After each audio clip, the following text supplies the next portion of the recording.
1 Samuel 3:10 through 15 and 19 through 21, chapter 4, verses 1 through 11.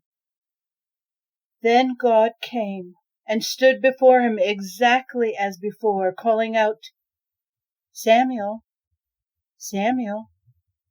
Samuel answered, "Speak, I'm your servant, ready to listen."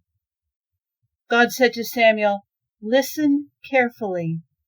I am getting ready to do something in Israel that is going to shake everyone up and get their attention. The time has come for me to bring down on Eli's family everything I warned him of, every last word of it. I'm letting him know that the time's up. I'm bringing judgment on his family for good. He knew what was going on, that his sons were desecrating God's name in God's place, and he did nothing to stop them. This is my sentence on the family of Eli. The evil of Eli's family can never be wiped out by sacrifice or offering." Samuel stayed in bed until morning, then rose early and went about his duties, opening the doors of the sanctuary. But he dreaded having to tell the vision to Eli. Samuel grew up. God was with him, and Samuel's prophetic record was flawless.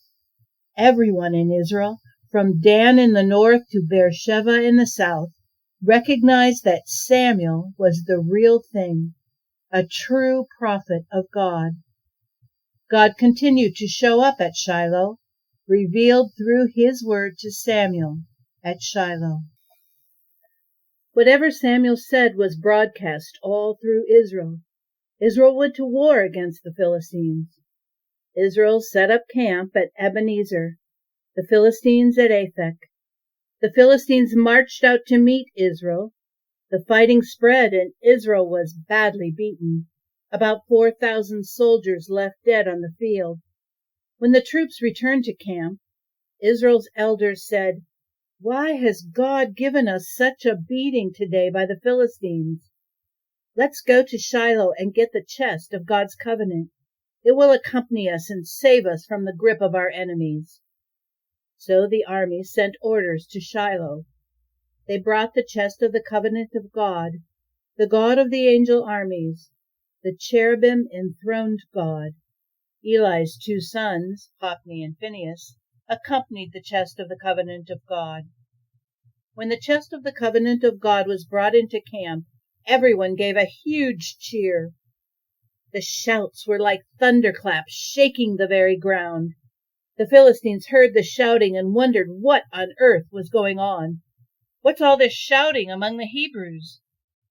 Then they learned that the chest of God had entered the Hebrew camp. The Philistines panicked. "Their gods have come to their camp. Nothing like this has ever happened before. We're done for. Who can save us from the clutches of these super gods?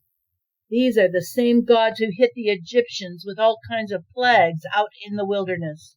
On your feet, Philistines, courage.